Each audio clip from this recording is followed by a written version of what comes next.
बानेश्वरमा रहेको एकदमै राम्रो कन्सल्टेन्सीको लागि चाहिँ 3 जना रिसेप्सन अनि हजुरको पुतली सडकमा रहेको एकदमै राम्रो कन्सल्टेन्सीको लागि चाहिँ 4 जना रिसेप्सन चाहिरहेको छ है त। अनि यता ललितपुरमा रहेको एउटा एकदमै बेस्ट कन्सल्टेन्सीको लागि चाहिँ 1 जना काउन्सलर चाहिएको छ है, एकदमै राम्रो।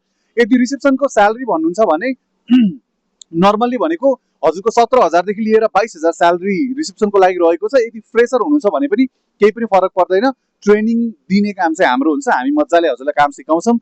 कस्टमर ह्यान्डलिङदेखि लिएर हरेक कुराहरू चाहिँ हामीले हजुरलाई ट्रेनिङ दिन्छौँ, फ्रेसर भए पनि। बट हजुर स्मार्ट चाहिँ हुनुपर्छ, कम्युनिकेसन स्किल चाहिँ हजुरको एकदमै राम्रो हुनुपर्छ है त। सो काउन्सलरको स्यालेरी रहेको छ 25,000 देखि लिएर 35,000 चाहिँ काउन्सलरको स्यालेरी रहेको छ है त। ड्युटी टाइमको यदि कुरा गर्नुहुन्छ भने 10 बजेबाट 5 बजेसम्म खाजा अभाइलेबल हुन्छ भने शनिबार छुट्टी रहनेछ।